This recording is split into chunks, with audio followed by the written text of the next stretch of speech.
우리 안에 하나님을 사모하는 마음들이 더 깊어지시기를 간절히 소망합니다. 오늘은 소명, 명령받은 삶이라는 제목으로 요한복음 4장 35절에서 42절 말씀을 함께 읽겠습니다. 요한복음 4장 35절에서 42절까지의 말씀, 글자 좀 작나요? 잘 보이시나요? 네. 우리 함께 목소리를 읽겠습니다. 시작. 너희는 넉 달이 지나야 추수할 때가 이르겠다 하지 아니하느냐. 그러나 나는 너희에게 이르노니 너희 눈을 들어 밭을 보라. 기어져 추수하게 되었도다. 거두는 자가 이미 삭도 받고 영생에 이르는 열매를 모으나니 이는 뿌리는 자와 거두는 자가 함께 즐거워하게 하려 함이라. 그런즉 한 사람이 심고 다른 사람이 거둔다 하는 말이 옳도다. 내가 너희로 노력하지 아니한 것을 거두러 보내었노니 다른 사람들은 노력하였고 너희는 그들이 노력한 것에 참여하였느니라. 여자의 말이 내가 행한 모든 것을 그가 내게 말하였다 증언하므로 그 동네 중에 많은 사마리아인이 예수를 믿는지라. 사마리아인들이 예수께 와서 자기들과 함께 유하시기를 청하니 거기서 이틀을 유하심에 예수의 말씀으로 말미암아 믿는 자가 더욱 많아 그 여자에게 말하되 이제 우리가 믿는 것은 내 말로 인함이 아니니 이는 우리가 친히 듣고 그가 참으로 세상의 구주신 줄 알미라 하였더라. 아멘. 아멘. 나는 명령받았다. 그러므로 나는 존재한다. 아브라함 요슈아 헤셸이라는 유대교 신학자가 사람은 혼자가 아니다라는 책에서 한 말입니다.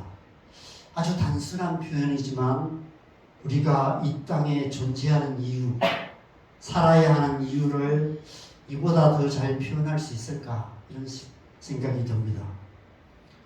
태초에 하나님께서 천지를 창조하실 때 명령으로 창조하셨습니다. 빛이 있으라. 물과 물로 나뉘라. 무치 드러나라. 종류대로 내라. 이루게 하라. 번성하게 하라. 하나님의 형상대로 사람을 만드시고 사람에게 하신 첫 번째 말씀들도 다 명령들입니다. 생육하라. 번성하라. 충만하라. 정복하라. 다스리라. 경작하라. 지키라. 먹어라. 먹지 말라. 마지막에 반드시 죽으리라 라는 말씀 역시도 미래적인 명령입니다. 여러분, 우리가 왜 존재합니까? 존재를 명받았기 때문입니다. 우리가 왜 살아야 합니까? 삶을 명받았기 때문입니다. 우리가 왜 잘 살아야 합니까? 잘 살라고 명하셨기 때문입니다. 왜 모든 사람은 죽을 수밖에 없습니까? 죽음을 명받았기 때문입니다. 지난주에 함께 나누었던 소명이란 말의 의미가 바로 그런 의미입니다. 하나님의 존재의 명령에 의해서 존재하고 삶의 명령대로 살다가 죽음의 명령을 따라 죽는 것, 그것이 소명입니다. 우리는 소명으로 이 땅에 왔다가 소명으로 살다가 소명으로 죽는 것입니다. 그래서 사도 바울이 로마서 14장 8절에서 이렇게 말합니다. 같이 읽겠습니다. 시작.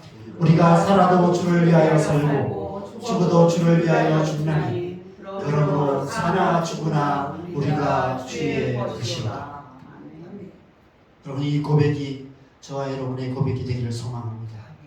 우리의 삶 또한 소명으로 살고 소명으로 죽는 그런 인생 되기를 간절히 소망합니다. 헤셸은 또 다른 책인 누가 사람이냐라는 책에서 사람됨이 무엇인지를 이렇게 표현하고 있습니다.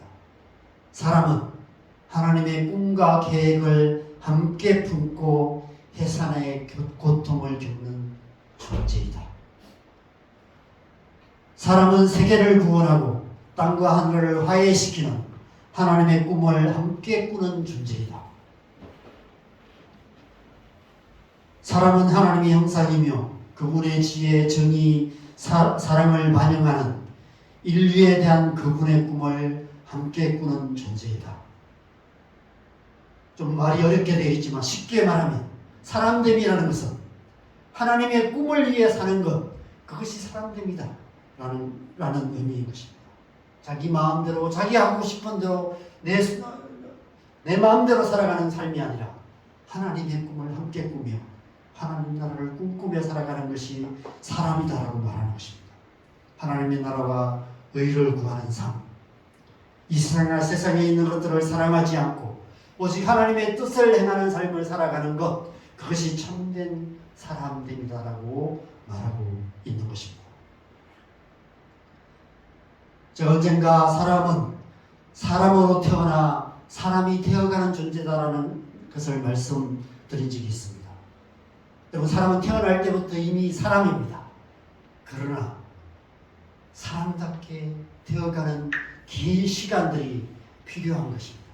그래서 우리는 부모가 필요하고요, 선생님이 필요하고, 교회가 필요하고, 사회 시스템이 필요합니다.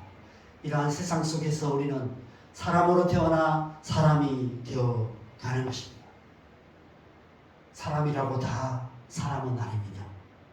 사람답게 살아야 사람인 것입니다. 여러분, 이 세상에는 사람답게 살지 않음으로 말미암아 사람다움을 잃어버린 사람들이 너무 많습니다. 왜 이 세상이 약한 세상이 되고 있습니까? 사람답게 살지 못하는, 사람답지 못한 사람들이 너무 많기 때문입니다. 사람이 사람으로 태어나 사람이 되어가는 과정, 그것을 삶이라고 제가 말씀을 드렸습니다. 우리는 삶을 통해서 사람답게 되어갑니다. 그래서 우리는 아무렇게나 살아서는 안 되는 것입니다. 내 마음대로 살아서는 안 되는 것이죠. 명령받은 삶, 소명으로 살아가야 하는 것입니다. 누가 사람이냐?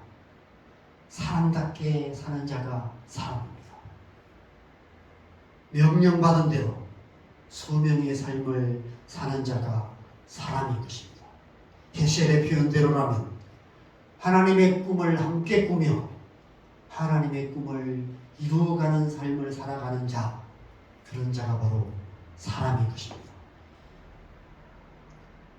우리 사는 이 세상은 인간이란 존재가 아무 의미 없이 이 땅에 내팽개쳐져 있는 그런 존재에 불과하다라고 주장합니다. 그냥 아무 의미 없이 우연히 이 땅에 태어나서 이 땅에 존재하다가 그냥 그렇게 아무 의미 없이 삶을 마치는 것, 죽으면 다 끝나는 것, 그것이 인생이다라고 주장합니다. 무에서 왔다가 무로 가는 허무한 인생을 이야기합니다. 그러나 그것은 아무리 그럴듯한 교리, 아무리 그럴듯한 종교 교리로 부장해도, 아무리 그럴듯한 의미를 부여해도 태초에 선악을 알게 하는 나뭇가지 사이를 기어다니던 뱀의 강교한 거짓말일 뿐입니다. 사단의 새빨간 거짓말에 현혹되면 우리는 사람답지 못한 삶을, 무의미한 삶을 살아가다가 무의미한 삶으로 끝나게 되는 것입니다. 결국 사단의 종로로 될 수밖에 없는 것이죠.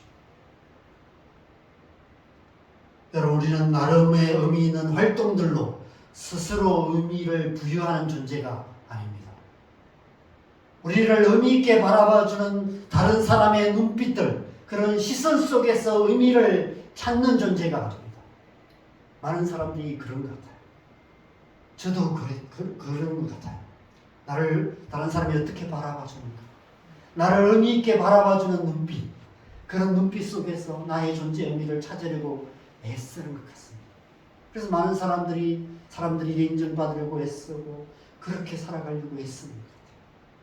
왜냐하면 나를 바라보는 사람들의 그 눈빛, 그것이 나를 의미 있게 해준다고 생각하기 때문입니다. 이 세상에 있는 것들, 이 세상에 의미 있게 여기는 것들, 그것을 우리 손에 꼭 쥐고 있어야만이 우리가 의미 있는 존재가 되는 것이 아닙니다. 우리를 둘러싼 사람들과 끊임없이 비교해서 더 나은 의미를 확인해야만 하는 존재는 더더욱 합니다. 인간이라는 존재는 그런 상대적인 의미를 가진 존재가 아닙니다. 우리는 태초부터 하나님께서 부여하신 하나님의 형상이라는 비교 불가능한 절대적인 의미를 가진 존재로 이 땅에 살 것을 명받았습니다.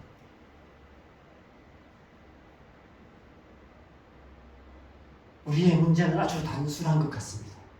그 의미를 알고 그 의미대로 사느냐 아니냐입니다. 하나님께서 우리에게 부여하신 그 의미 있는 삶을 사느냐 아니냐, 하나님의 명령대로 사느냐 아니냐, 그것이 우리의 문제인 것 같습니다. 인간의 본질적인 문제는 의미 있는 존재인 우리가, 의미 있는 삶을 명받은 우리가 무의미한 존재인 것처럼 무의미한 삶을 살아가는 것, 그것이 인간의 본질적인 문제인 것 같습니다. 이 세상의 모든 문제들은 다 거기서부터 시작되는 것이죠. 시편 49편 20절에 그렇게 말합니다. 존귀하나 깨닫지 못하는 사람은 멸망하는 짐승 같도다.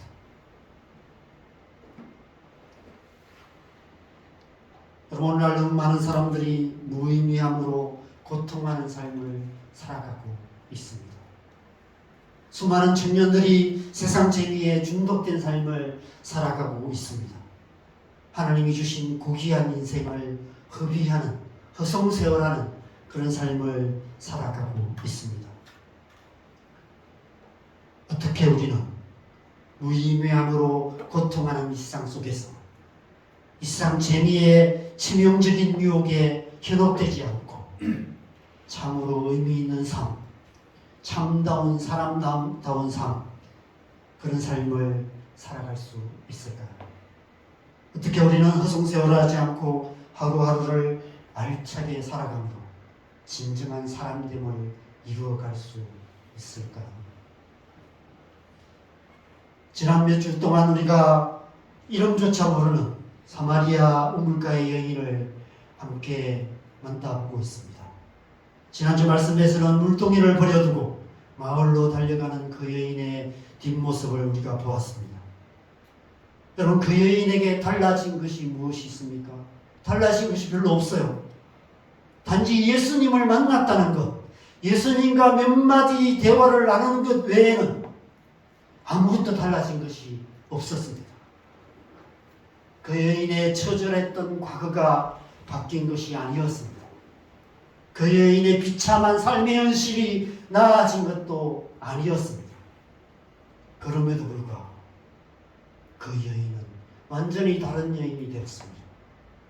그 여인의 삶의 방향이 완전히 달라졌습니다.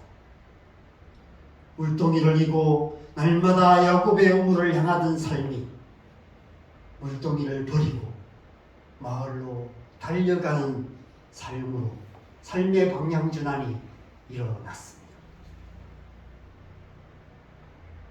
오늘 본문의 사마리아인들도 마찬가지였습니다. 그들 역시도 달라진 것이 별로 없었습니다. 그들의 과거가 바뀐 것도 아니고 그들의 현재의 처지가 달라진 것도 아닙니다. 과거 조상들이 남긴 흑역사로 인해서 그들은 여전히 유대인들에게 이방인 취급당하는, 개돼지 취급당하는 사마리아인에 불과했습니다. 달라진 것이 아무것도 없었습니다. 단지 그 여인의 증거를 듣고 예수님을 찾아왔고 예수님의 말씀을 들었을 뿐입니다. 예수님께서 그 성에 이틀을 더 유하시다가 떠나셨을 뿐입니다. 그럼에도 불구하고 그들은 완전히 다른 사람들이 되었습니다. 오늘 본문 35절에 보면 추수할 때가 되었다라고 말씀하십니다. 눈을 들어 밭을 보라, 희어져 추수하게 되었도다라고 말씀하십니다. 여인의 증거를 듣고 예수님께서 계신 야곱의 우물로 달려오고 있는 그 그 사마리아인들을 보면서 하신 말씀이 아닐까 이런 생각이 듭니다. 그 다음 절인 36절에서 38절에서는 씨 뿌리는 자와 거두는 자에 대해서 말씀하세요. 마침 우리가 지금 새벽 기도에 사도행전을 묵상하고 있는데 사도행전 8장을 보면 스데반의 순교로 인해 핍박이 일어납니다. 그래서 유대인의 박해를 피해서 예루살렘 교회가 온 유대 땅으로 흩어지게 돼요. 흩어진 사람들이 온 유대 땅과 사마리아까지 가서 복음을 전합니다. 그때 초대교회 7 집사 중 한 사람이었던 빌립이 사마리아로 내려가서 복음을 전합니다. 그런데 그 빌립의 전도로 인해서 수많은 사마리아인들이 예수님을 믿고 세례를 받습니다. 그 소식이 예루살렘에 있는 사도들에게 전해져서 베드로와 요한이 사마리아로 내려가서 그들에게 안수했을 때 성령의 세례가 그들 가운데 임하게 되었다라고 말씀하고 있습니다. 어떻게 그런 일들이 일어났을까요? 오늘 말씀에서 예수님께서 씨를 뿌려 놓으셨기 때문입니다. 그들 가운데는 분명히 사마리아 여인도 있었을 것입니다. 오늘 본문에 예수님을 만났던 이 사람들도 있었을 것입니다. 그들이 나중에 오순절 성령이 임하시고 그 빌립의 전도로 다시 예수님을 만나게 되고 세례를 받게 되고 베드로와 요한이 그들에게 안수했을 때 성령의 세례가 임하였고 초대교회의 성도로서 하나님 나라의 역사를 이루어가는 하나님의 사람이 되었던 것입니다. 오늘 예수님께서 뿌리신 씨를 사도행전에서 제자들이 거두게 된 것이죠. 오늘 본문 말씀이 그것을 말씀하고 계시는 것입니다. 오늘 본문 마지막 41절 42절에 보면 예수님의 말씀으로 말미암아 사마리아인들이 예수님을 믿는 자가 더욱 많아졌다라고 말씀하고 있습니다. 우리가 친히 듣고 그가 참으로 세상의 구주신 줄 알았다라고 고백하고 있습니다. 예수님께서 그들 안에 복음의 씨를 뿌리신 것입니다. 그 씨가 싹트고 자라서 나중에 사도행전에서 열매로 맺게 되었던 것입니다. 그래서 사도행전 8장 5절에서 8절에 보면 빌립이 사마리아 성에 내려가 그리스도를 전파했을 때 그 성에 큰 기쁨이 있더라 라고 기록하고 있습니다. 예수님께서 사마리아 물가 여인에게 약속하신 말씀대로 된 것입니다. 그 속에서 영생하도록 솟아나는 샘물을 주시겠다는 약속대로 그 배에서 생수의 강이 흘러나오리라 라는 약속대로 사마리아 온성에 큰 기쁨이 샘솟아나는 기쁨의 강물이 흘러나오는 그런 역사가 일어나게 되었던 것입니다. 그 역사가 흘러가서 온 땅과 열방으로 흘러가는 그런 역사가 일어나게 되었던 것이죠. 여러분 사마리아 여인과 마찬가지로 사마리아인들은 낙인 찍힌 자들이었어요. 그들은 스스로도 무의미한 존재로 여기며 무의미하고 무기력한 삶을 살아가고 있었던 사람들입니다. 그런데 예수님을 만났고 예수님의 말씀을 들었습니다. 그 말씀으로 말미암아 진정한 사람됨이 무엇인지를 깨달아 알게 되었습니다. 우리의 존재가 하나님의 명령을 받은 존재라는 사실, 우리의 삶이 하나님의 명령을 따라 사는 삶이라는 사실, 그래서 하나님의 꿈을 함께 꾸며 하나님의 꿈을 이루어가는 사람다운 삶을 살아야 한다는 사실을 깨달아 알게 된 것입니다. 그들 안에 예수님께서 뿌리신 말씀의 씨가 싹이 나라고 자라고 열매 맺기 시작하는 것이죠. 그래서 나중에 성령께서 그들 가운데 임하셨을 때 그 열매가 나누어지기 시작하는 것입니다. 우리 또한 마찬가지죠. 여러분 예수님을 만나기 전과 후에 여러분의 모습을 한번 생각해 보시기 바랍니다. 여러분이 만약 예수님을 믿지 않았다면 여러분 어떻게 사셨을까요? 저는 제가 예수님을 믿지 않았다면 저는 어떻게 살았을까? 이런 질문을 해보게 됩니다. 어떻게 살까요, 제가? 잘 살고 있을까요? 잘 살 것 같습니까? 모르겠습니다. 어떻게 살지. 근데 한 가지는 분명한 것 같습니다. 술을 많이 먹었을 것 같아요. 저희 집안에 좀 그런 유전자가 있는 것 같습니다. 아마 술을 많이 먹지 않았을까. 제가 군대에서 술 많이 먹었거든요. 안 그래 보이겠지만 과거의 흑역사를 제가 나누게 돼서 그렇습니다. 여러분은 어떠신지 모르지만 저는 사마리아 우물가의 여인처럼 오늘 사마리아 여인들처럼 예수님을 만남으로 말미암아 완전히 다른 삶을 살게 되었습니다. 여러분, 예수님 만나면 어떤 변화가 일어날까요? 우리의 과거가 바뀔까요? 우리의 지나온 과거는 되돌릴 수 없습니다. 예수님은 우리의 지나온 과거를 되돌려 주시기 위해서 타임머신 타고 오신 분이 아니십니다. 많은 사람들이 우리의 과거를 바꾸려고 해요. 자꾸 과거에 연연하는 것 같아요. 여러분, 지나온 과거는 그냥 흘려보내야 됩니다. 어쩔 수 없어요. 지나온 것은 지나온 대로 그냥 흘려보내야 합니다. 현재의 내가 좀 더 나은 사람이 될까요? 나를 무시하던 사람들이 깜짝 놀랄 만큼 전혀 다른 존재가 될까요? 키가 좀 더 커진다거나 좀 잘생겨진다거나 머리숱이 많아진다거나 까칠한 성품이 까칠한 성질머리가 솜털처럼 묻어진다거나 그런 일들이 일어날까요? 좀 성격은 좀 바뀔 수 있는 것 같습니다. 그렇죠? 예수 믿고 나면 조금 더 좀 성품은 좀 변화될 수 있지만 근데 본질적으로는 잘 안 바뀌는 것 같아요. 여러분, 예수님은 우리를 좀 더 나은 사람 만들어주기 위해 오신 성형외과 의사가 아니십니다. 예수님을 만나면 분명하게 변화되는 것은 한 가지입니다. 우리의 미래가 달라져요. 우리의 삶의 목적지가 달라집니다. 사망에서 생명으로 옮겨가게 됩니다. 이 세상에서 저 영원한 하나님 나라를 향하는 삶을 살아가게 돼요. 여러분, 이 세상이 우리의 목적지가 아니기 때문에 우리는 이 세상이나 세상에 있는 것에 연연할 필요가 없어지는 것입니다. 저 영원한 하나님 나라가 우리의 목적지라면 우리는 저 영원한 하나님 나라를 위해서 살아가게 되는 것이죠. 우리의 미래가 달라지기 때문에 우리의 삶의 방향이 달라지고 우리의 삶의 방향이 달라지면 우리가 살아가는 하루하루의 삶이 달라지게 되는 것입니다. 어떻게 우리가 세상 사람들과 다른 삶을 살 수 있을까요? 어떻게 살아가는 것이 그리스도인다운 삶일까요?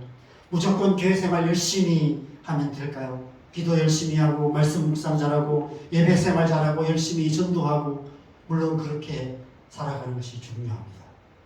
그러나 그보다 중요한 것은 삶의 방향이 중요합니다. 어떤 방향을 보며 살아가는가? 날마다 어디를 보고 살아가는가? 어디를 향하는 삶인가? 우리의 존재가 하나님의 명령을 받은 존재임을 깨닫고 우리의 삶이 하나님의 명령받은 삶임을 알고 운명이 아닌 소명으로 사는 삶을 살아가는 것. 계시엘의 표현대로 하나님의 꿈을 함께 꾸며 하나님 나라를 꿈꾸며 살아가는 삶을 살아가는 것. 그것이 그리스도인다운 삶을 살아가는 유일한 길인 것입니다. 오늘날 너무 많은 사람들이 소망 없는 삶을 살아갑니다. 그리스도인이라고 말하면서도 삶에 소망 없이 살아가는 우리의 모습들을 보게 됩니다. 우리의 자녀들, 우리의 다음 세대들이 미래에 대한 의미 있는 꿈을 찾지 못한 채 주저앉아 있습니다. 꿈조차 꿀 수 없어서 무너진 마음으로 무의미함에 고통하면서 자신의 존재를 운명에 맡긴 채 세상의 재미에 중독된 삶을 살아가고 있습니다. 우리 사는 이 세상은 사마리아 같은 세상입니다. 사마리아 같은 세상에서 사마리아 물가의 여인 같은 삶을 살아가고 있는 것이죠. 이런 세상 속에 우리 그리스도인의 소명이 무엇일까요? 그리스도인이 그리스도인답게 살아간다는 것이 무슨 의미일까요? 오늘 본문 35절에서 38절은 바로 예수님께서 제자들에게 하신 말씀입니다. 어쩌면 예수님께서 이 말씀을 하시기 위해서 제자들을 이끌고 굳이 사마리아를 지나고 계시는지도 모릅니다. 여러분, 예수님의 모든 사역들은 제자들을 위해서 하신 말씀. 물론 이 땅의 모든 사람들을 향해 하신 말씀이지만 예수님이 행하신 모든 사역, 모든 말씀들은 다 제자들에게 하신 말씀이죠. 이 사마리아 물가의 여인 이 이야기도 궁극적으로는 제자들에게 뭔가 하실 말씀이 있기 때문에 굳이 사마리아를 지나오시고 우물가의 여인을 만나시고 그 여인과 대화하시고 결국 이 말씀, 이 4절 말씀을 제자들에게 하시기 위해서 이 사건 가운데 그들을 인도해 오신 것입니다. 추수할 때를 말씀하세요. 뿌리는 자와 거두는 자가 있다라고 말씀하십니다. 내가 너희를 노력하지 않은 것을 거두러 보낸다라고 말씀하십니다.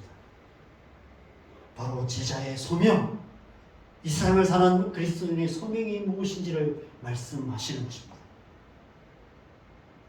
예수님께서 우리를 뿌리는 자, 거두는 자로 사마리아 같은 이 세상에 보내시는 것입니다. 그 속에서 한 사람은 심고 다른 사람은 거두는 삶을 살아가는 것이죠. 우리 중에 누군가는 심는 자이고 누군가는 거두는 자인 것입니다. 한 사람은 뿌리고 한 사람은 거두고 그렇게 살아가는 것이죠. 교회 공동체 안에 그런 사람들이 있습니다. 뿌리는 자가 있고 거두는 자가 있습니다. 시대마다 그런 시대가 있습니다. 뿌리는 시대가 있고 거두는 시대가 있습니다.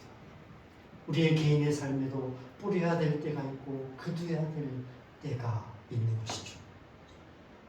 누가 뿌리는 자이고 누가 거두는 자인지는 아무도 알 수 없습니다. 우리 모두가 그 부르심 안에 있습니다. 뿌리기도 하고 거두기도 하는 것이죠. 보내신 이의 뜻을 따라서 명령받은 삶, 소명의 삶을 살아가야 하는 것이죠. 때로는 뿌리는 자로, 때로는 거두는 자로 열매가 있든 없든 하나님께서 명하신 곳에서 하나님께서 명하신 삶을 살아가야 하는 것입니다. 특별히 이 시대는 열매를 거두기 참 힘든 그런 시대입니다. 열매 없는 시대에 우리는 어떻게 살아가야 할까요? 열매 없는 시대라면 뿌리는 자로 살아가야 되지 않을까 이런 생각이 듭니다. 아무런 열매가 없다면 뿌리는 자로 살아가야 합니다. 풍성한 열매가 있다면 누군가 이미 뿌린 것을 거두는 자로 살아가야 하는 것이죠. 한 사람이 심고 다른 사람이 거둠으로 우리를 이 땅에 보내신 이의 뜻을 이루어가는 삶을 살아가는 것, 그것이 하나님의 백성의 삶이라고 말씀하고 있는 것이죠. 그렇게 해서 하나님의 꿈을 이루어가는 것, 그것이 소명이라고 말씀하고 있는 것입니다. 저와 여러분이 지금 이 자리에 함께 있는 것은 하나님의 명령을 받았기 때문인 줄 믿습니다. 그 명령을 따라 명령받은 삶, 소명의 삶을 살아가시기 바랍니다. 그래서 우리의 삶을 통해서 하나님 나라를 이루어가는 우리의 삶이 되었으면 좋겠습니다. 이 마지막 시대에 하나님께서 우리를 이 땅 가운데 뿌리는 자로 거두는 자로 살아가게 하셨습니다. 우리가 그 삶을 살아갈 때 하나님의 이 약속이 우리 가운데 이루어지는 것을 보게 될 줄 믿습니다. 시편 126편 5절 6절 말씀 우리 함께 읽고 찬양하고 기도한 시간 갖겠습니다. 같이 읽겠습니다. 시작. 눈물을 흘리며 씨를 뿌리는 자는 기쁨으로 얻으리로다. 울며 씨를 뿌리러 나가는 자는 반드시 기쁨으로 그 곡식단을 가지고 돌아오리로다. 아멘. 함께 우리 찬양하고 기도하는